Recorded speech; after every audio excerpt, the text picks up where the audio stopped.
Estas 5 familias definen en buena medida el rumbo de la política y la economía en el mundo. Mira quiénes son. En algún punto de la historia, tal vez allá por el Renacimiento, el modelo político y económico fue orientado a favorecer la creación de entidades comerciales que serían protegidas por el gobierno en cuestión.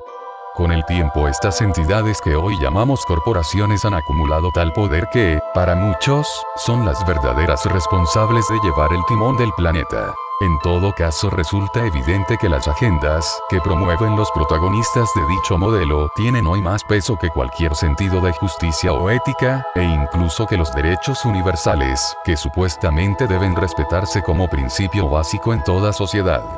Pero ¿quién controla dichas agendas? ¿Quién o quiénes son las personas que dan un rostro a esta sombría abstracción? Antes de intentar responder estas interrogantes, valdría la pena recalcar que los grupos que más se han favorecido de este esquema conforman una élite histórica que a toda costa ha intentado, y con éxito, mantenerse en la cima de la pirámide y evitar cualquier tipo de movilidad que amenace con relevar su todopoderoso trono. A fin de cuentas, la exclusividad es un ingrediente esencial en el concepto de élite, lo mismo que la acumulación e hiperconcentración de la riqueza son parte del alma del actual sistema financiero. En algún momento denunciamos cómo buena parte de lo que se consume mundialmente en un supermercado es producido por solo 10 compañías que controlan prácticamente todo el mercado. Obviamente las personas detrás de estas compañías forman parte de la superélite mundial. También tenemos al Grupo Bilderberg, ese discreto microgobierno que se reúne anualmente y está integrado exclusivamente por los políticos y empresarios más poderosos de Estados Unidos y Europa. Pero más allá de corporaciones o clubs elitistas, existe un vínculo aún más íntimo y cerrado que agrupa, aún en menor escala, a los personajes más influyentes del planeta, el filial. Y ya entrados en este grado de hermetismo socioestructural, te compartimos una lista de las 5 familias que, en cierto sentido, controlan el tablero de juego, y cuyos miembros han logrado perpetuarse en lo más alto de la burbuja de poder. Seguramente faltarán un par de tribus que bien podrían entrar en el listado, pero en todo caso, la próxima vez que cansado de la absurda injusticia que reina hoy en el mundo, te preguntes quién demonios se beneficia de que las cosas sean tal como son, recuerda que habrá al menos 5 familias disfrutando de tu ingenuidad. Familia Rothschild. Aunque hay quienes señalan antecedentes muy anteriores, podemos afirmar que al menos oficialmente esta dinastía comenzó a mediados del siglo XVIII con el banquero alemán de origen judío Mayer Amschel Rothschild. Este personaje fue nombrado por la revista Forbes como el padre fundador de las finanzas internacionales. A partir de entonces los Rothschild se han mantenido en la cúspide de la oligarquía. No solo fueron prestamistas en distintas guerras a lo largo de la historia, sino que también se convirtieron en el epítome de la familia de banqueros. Se dice que tienen una influencia determinante en la Reserva Federal estadounidense, así como en las finanzas británicas. A finales del siglo XIX comenzó, al menos públicamente, el Imperio Rockefeller. La consolidación de la Standard Oil Company los colocó en una posición dominante dentro de la naciente industria petrolera, factor que sabrían aprovechar para afianzarse en la cima perenne. El iniciador de la dinastía, John D. Rockefeller, fue considerado por Forbes como el hombre más rico de la historia, con una fortuna que hoy equivaldría a $340.000 millones, 4 veces más que lo que Bill Gates poseía en ese entonces, 2014.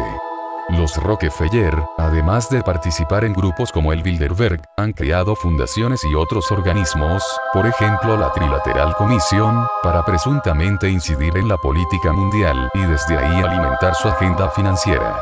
Familia Morgan. A fines del siglo XIX John Pierpont Morgan fundó la JP Morgan Company, compañía financiera que ha tenido un rol fundamental en la historia económica de Estados Unidos y, en consecuencia, del mundo. Se dice que este banquero salvó la economía estadounidense por aquellos tiempos, cuando encabezó un movimiento de banqueros, incluidos los Rothschild, para vender bonos y volver a comprar oro, con lo cual evitó el hundimiento de las reservas de su país.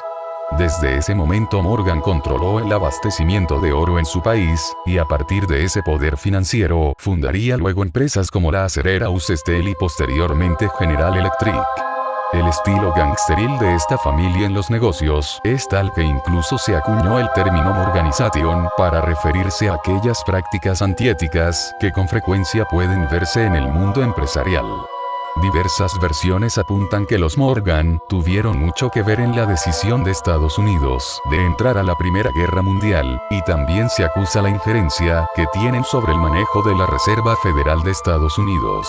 Familia DuPont. Escapando de la Revolución Francesa, durante la cual fue hecho preso, el economista Pierre Samuel DuPont de Nemours llegó a Estados Unidos en 1799. Ya en el Nuevo Mundo fundó su empresa, que pronto se convertiría en el principal proveedor de pólvora del gobierno estadounidense y luego controlaría por completo el mercado de dinamita. La relación comercial con la industria militar de Estados Unidos le valió proveer el 40% de las municiones de los aliados durante la Primera Guerra Mundial y tener un papel crucial en el proyecto Manhattan, que derivaría en la creación de la bomba atómica.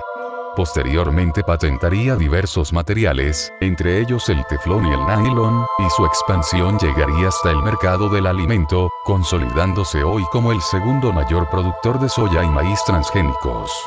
Según Forbes, la DuPont fue la primer familia estadounidense en acumular más de $1.000 millones.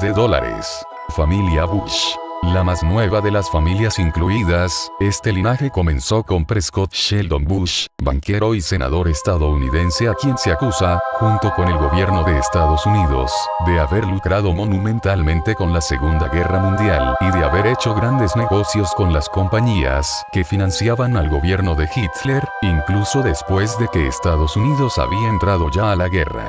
Esto fue documentado en un artículo de The Guardian hace un par de años y refleja la completa falta de ética del patriarca de la familia Bush.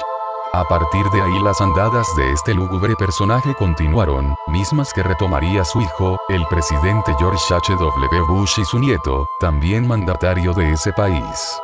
Tejiendo redes de negocios alrededor del petróleo texano, así como inversiones financieras y tratos comerciales con la industria militar, a la cual han activado desde el poder, los Bush han logrado colocarse hoy como una de las familias más poderosas del